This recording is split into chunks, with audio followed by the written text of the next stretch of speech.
I didn't beat Karen Holton with anger. I beat her with a screen. Under the humming fluorescent lights of the county hearing room, her face was projected 10 feet high behind her, frozen in slow motion as she signed the document reclassifying my gazebo as communal meditation property. Crystal clear, time-stamped, undeniable. One commissioner leaned back and muttered, "She signed it like she owned the man's land." That's when her composure cracked. Her lips parted. Her fingers trembled. The confident HOA president who once weaponized pastel balloons and picnic tables now looked like a woman watching her own empire collapse in real time. But this didn't start in that room. It started on a Saturday morning when I walked out with coffee and found 26 strangers setting up a full-blown reveal ceremony on my bluff. Folding tables, scraping gravel, cupcakes stacked like trophies, balloons drifting over my retaining wall like they had legal permission. And then Karen emerged, clipboard tucked under her arm, smile thin as fishing wire. "Mason," she said sweetly, "we're using the lower bluff today. You didn't respond to community notices, so I assumed consent." Consent. On land she had zero authority over. When I told her she had no jurisdiction, she tilted her head and delivered the line that told me exactly who she was. "That depends on what map you're looking at." That wasn't confusion. That was strategy. And when one of her guests called 911 claiming I was aggressive, I didn't shout. I handed the officers my folder. Property lines, easements, certifications. Karen lost that morning, but she whispered something as she walked away. "You can push back once, Mason. I always win long term." She thought this was a neighborhood dispute. She didn't realize she had just started a war she couldn't control. Karen didn't explode. She escalated. By Tuesday, an envelope stamped with the Sable Dunes HOA crest landed in my mailbox like a warning shot. Inside, a formal accusation of communal interference. Apparently, I had denied residents access to a spiritual reflection zone, a zone she invented. By Wednesday, strangers were walking my fence line, snapping photos like I was a museum exhibit. Karen said he fenced off the trail illegally, one woman whispered loudly. There had never been a trail. But Karen understood something dangerous. Repeat a lie long enough and neighbors start defending it, so I stopped arguing.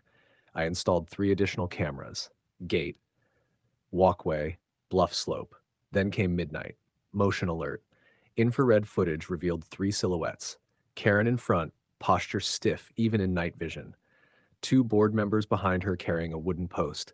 They planted a sign beside my gazebo steps, Crestline Meditation Point, managed by HOA Wellness Committee. She wasn't disputing my land anymore. She was branding it. I forwarded the footage to my lawyer, Avery Lockach. His reply came 10 minutes later. "Good. They've crossed the legal threshold." Friday, they summoned me to a mandatory hearing. When I refused, they published online minutes claiming I admitted guilt through absence. They were building a fake reality stone by stone. But here's what Karen never understood. I don't react. I prepare. And while she was busy manufacturing perception, we were building a case. If you're watching this unfold and you've ever dealt with power abuse like this, hit like, share this story, and subscribe, and tell me where you're watching from. The turning point didn't come with shouting. It came with paperwork. The following Tuesday, Avery called me with something in his voice I hadn't heard before. Satisfaction. Back in 2015, Karen had tried this before. She petitioned the county to expand HOA jurisdiction over the border lots, mine included. The county shut her down. Hard. The denial letter was blunt. No jurisdiction can be expanded without unanimous lot owner consent. She knew. She had always known.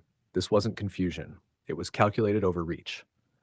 And then came the email leak, sent by Karen to the HOA board 2 weeks before the gazebo incident. If residents believe the bluff is communal, Mason will eventually concede. Perception is more powerful than ownership. Perception. That was her entire strategy. Rewrite reality loudly enough and wait for resistance to get tired. But I don't get tired. I document. County inspectors were scheduled for Saturday morning. Karen had no idea. When they arrived, drones, mapping equipment, official badges, HOA members poured into the street like spectators sensing drama. Karen strutted forward in a bright teal blouse, clipboard locked under her arm. "Officers," she smiled, "I assume you're here to correct the boundary confusion." The lead inspector adjusted her sunglasses. "We're here regarding unauthorized jurisdiction claims." That first crack, Karen handed them an amended map. The inspector raised an eyebrow. "Where did you obtain this version?" "Because metadata doesn't lie, and neither do sealed county records." and hovering above us, the drone feed displayed my lot from the sky, clearly, unmistakably, outside HOA control.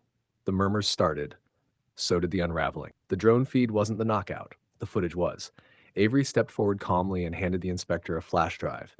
Additional context, he said. They plugged it into a portable screen mounted to the county truck. Midnight. Infrared, time-stamped. Karen, 2 board members, a wooden post, a hammer. Planting the meditation point sign like conquerors claiming territory. A gasp rippled through the crowd. Karen snapped first. That footage is taken out of context. The inspector didn't even look at her. Context doesn't change jurisdiction. That line hit harder than anything I could have said. Then came the ruling, clear, clinical, devastating. Lot 12A is private property. The HOA has no authority over it. Any further assertion will trigger legal action. No gavel slam, no applause, just silence, the kind that exposes everything. Neighbors who once quoted Karen like policy scripture now avoided eye contact. The sign she'd planted lay flat in the gravel, splintered at the base. Her clipboard, once held like a badge, hung limp at her side. She didn't apologize. She didn't argue. She simply walked away. Not defeated by me, but by documentation. That evening, I returned to the gazebo. No balloons, no cupcakes, no borrowed authority, just wind over the ridge. Karen believed power came from volume and repetition, but power built on fiction collapses the moment truth is projected large enough.